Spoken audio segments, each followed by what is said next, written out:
Hello, did you miss me? Being on TikTok changed Maya's life. I'm making money like on TikTok, and I'm also making money doing this, but I'm making a lot more on TikTok than I am like as a makeup artist. After becoming a full-time TikTok creator, she dropped a track called Telfie, when I'm up in the function, Johnny Dang on a chain, it's custom, which went viral on the app. When I'm up in the function, Johnny Dang on a chain, it's custom.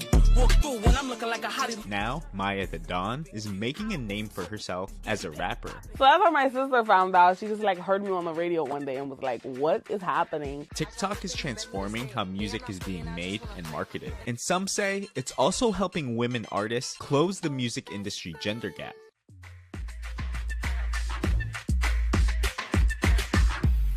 When you think of women in music, acts like Beyonce or Taylor Swift may come to mind. These are big name female artists, and that gives people an illusion that music industry has a lot of female artists, but that's not like the whole story of the music industry. Only 30% of artists on the Billboard Hot 100 in 2022 were women, and just 14% of Grammy nominees from all of 2013 to 2023 were women. Yifei Wang has been studying causes for the music industry gender gap and ways tech can narrow it. She says one of the main roots is the self-promotion penalty female artists often face. As a woman artist, when you're trying to promote on Instagram, for example, you post something and people comment about, look, how pretty you are, how sexy you are, for example. But the attention here is not music. The attention here is the body, the image, the appearance. This is how we call self-promotion penalties, that women don't promote successfully as men when it comes to the music work promotion on the other social media. But her research shows this is not the case on TikTok, where music and dancing are more integral to the content than on other platforms, giving women an upper hand. After having a dance challenge on TikTok, Spotify followers increased by 3% more for female artists than male. Some examples include Doja Cat's Say So and Megan Thee Stallion's Savage. Both became smash hits thanks to viral dances made by creators on TikTok. They want to self-promote. Dance stereotypically is more connected with women. On TikTok, songs can even go viral without an artist promotion. Isabel Quinteros, TikTok's global lead of music partnerships, says user-generated content featuring a song can sometimes be enough to spread awareness of that track. It's not just promo, it's about really community. And so if you're an artist who wants to promote an album, the best advice is come in, build your community, find your fan base that way, and then promote, not the other way around. For Maya, it was the success she saw as a beauty creator on TikTok that led her to music. So I was like, okay, I'm gonna just stop. I'm gonna close my books for a month and see what happens. And then the month that I closed my books, I had made a certain amount of money that I was like, okay, I'm not opening my books no more. I think once I just was able to like pour my passion into myself, it was a difference, After successfully going from makeup artist to full-time content creator, Maya wasn't afraid to try new things. So when a friend with a studio suggested she try rapping, she was all in. He was like, listen, if you take it serious and you give me a year, I will make you a rapper. Like 4 months later, he really made me a rapper. Shout out to you, E. Hey, that's my manager. After a few studio sessions, Maya realized she might have a hit on her hands. She posted a snippet of the song Telfie on TikTok to gauge its reception. Response was so like big and crazy, and I was like, oh, okay. She knew she had to record a music video to follow it up, then teased that on TikTok too. I posted it that night. It was like midnight. When I woke up, it had 1 million views. I was like, whoa. Okay, it was like, drop it. I was getting threats in my DMs. They was like going crazy. Like, I was like, relax. I plan on dropping it. The song is an ode to Telfar, the black-owned designer handbag brand with a cult following. When the full song and music video dropped, I'm in my bed, I'm in my Telfie. TikTok ran with it and used Telfie to soundtrack unboxings and get ready with me videos. There's a video of a guy, and he like, oh, she think this song is all that, like, this ain't even all that. And then he walks out the camera, but you can see him in the mirror. And when he walks out the camera, he starts dancing to it. And it's probably like my favorite video. Maya is among a new class of female rappers who are cultivating their audience on TikTok. Ice Spice is its biggest star. With 8 million plus followers, her track Munch spurred a TikTok hashtag with over 2 billion views. Memphis rapper Glorilla found herself with a Grammy nomination for Best Rap Performance for her song FNF, which also went viral on TikTok. One thing that I love about Maya is just she's such a great example. Artists can really break in doing something that they love, representing the music that they want to create. In the music industry, we've always sort of had this beauty standard of like what female rappers or female pop stars need to look like. TikTok has really kind of broken the mold if you look at all of our amazing artists that are breaking. Female rappers were almost like just like a staple for like groups. So when you look at like the Rough Riders, they had Eve, Rock Nation had Emil, you know, Big had Kim. I think it went from that to just being like women in music, just being talented and like doing their own thing, so they don't need a man attached to them, like attached to their name to be prevalent. A lot of the big acts that are breaking, you know, Ice Spice, this new girl Callie that has that amazing song called Area Codes just recently got picked up by Atlantic. Flo Milli also picked up by RCA. All of these women have had very big success on platform before getting picked up by a major label. Maya recently opened up for Flo Milli and hopped on the remix of her track Conceited. I would tell a young artist to make the music that you want to make and be passionate about it and consistent, and it's good music. Put it out there and then it's going to take off. I woke up and I saw a text from my freshman year roommate and she was like, "Oh my God, look what Beyonce's wearing. Is that yours?" When Beyonce dropped the poster announcing her first tour in 7 years, this disco ball cowboy hat became an instant symbol of her Renaissance era. Welcome to the Renaissance. But few knew it was made by a fan, and that hat changed this fan's life. Abby Misbin was a college student working at Starbucks when she started making extravagant cowboy hats for her and her friends to wear at parties. One friend suggested she try selling them. So I made my Etsy account in the parking lot before one of my 4 a.m. Starbucks shifts.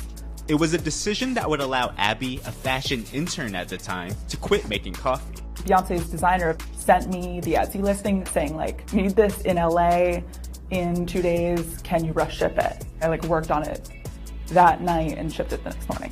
I didn't hear anything after that for months. And I couldn't even listen to the album at first because I was too sad. I was okay, she doesn't even like the hat. Then finally, Beyonce announced the Renaissance World Tour. Eventually, the tour poster came out and she was wearing it front and center. The hat, I believe, is still her Instagram photo, and she posted it and got 8 million likes or something. So I was freaking out, and I showed my mom, and my mom was freaking out, and we were all just really excited. Eventually, one Twitter account did tag me, and then it blew up from there. I think I sold out within an hour. So this one takes 5 to 6 hours to make. So I'm doing max 2 per day. I sell these for $350 each. And I think when I first started selling them, it was $100 each because I was so new to making them. So the price I think has increased as I've worked on the quality of them. But she wasn't the only Etsy seller to see a spike. Ahead of the tour's final month, Beyonce asked fans to wear their most fabulous silver fashions to the shows as her birthday wish. The Beehive scrambled to find chromed out looks, including celebrities like Rosie O'Donnell. I've never owned anything silver. I couldn't imagine myself in silver. And Gayle King. Apparently I'm not the only one looking for silver. Go ahead, Tina. Yeah, no, a lot of people have been coming in looking for silver, and I just don't have it. Do they say it's for Beyonce? Yep, I know, I'm not alone. Thankfully, I was able to accommodate people that contacted me with an accessory emergency. A new demand for Anna Ferguson's disco ball earrings turned her Etsy shop into a main source of income. I have had over a 250% increase year-over-year sales. Etsy told Stay Tuned there was a 25% increase in searches for disco hats and silver tops the week Beyonce announced what to wear compared to the week before. My daughter was on Twitter or X and saw the big Beyonce blast of wear silver. Jewelry maker Rainbow Manier works with actual vintage silvers. And so she said, make a post on Instagram, do a reel, do something. And as soon as I did that, the website started growing, the hits, and then the sales started coming in. My sales increased by at least 400-500%. Beyonce has made headlines for driving commerce with her Renaissance tour and helping the economy, and these silver ensembles are tangible proof. The outfits are unreal, and really that is half of the vibe of the whole show. Especially for the artists and creatives who make them. Kerry Washington's assistant reached out because her daughter apparently is a really big Beyonce fan, like Kerry Washington's daughter.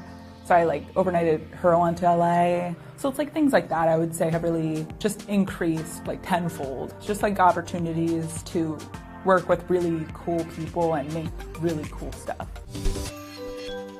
In September 2020, a vintage Aladdin t-shirt made headlines after it sold online for $6,000. That person who's listed that shirt, he really thinks that shirt is worth that money, and that's okay. He loves it. The Disney tease blows my mind, and I don't even think like it's the tip of the iceberg. It's part of a larger trend, as vintage clothing featuring nostalgic brands, musicians, and cartoon characters saw huge demand during the pandemic lockdown, as online retail surged. The US secondhand market is expected to more than double by 2026, reaching $82 billion. Over 60% of Gen Z and millennials, when they think about purchasing a new piece of garment, a new piece of fashion, first they go to the vintage store or to the vintage online platform, and then only if they do not find what they are looking for, they look for a new piece of fashion. And it's seen with thrift hauls and get ready with me videos all over TikTok. Just some camo pants I thrifted. Burberry blazer that I thrifted. Thrifted shorts. In an industry driven by the internet, Mars Conti and Ken Mead saw a gap for IRL events in the vintage market and founded Thriftcon. The best versions of Comic-Con and ComplexCon and the best versions of a flea market got together and got married. Thriftcon is a highly curated vintage clothing convention that travels across the country, and its founders say these piles of old clothes have turned them into $1 million company.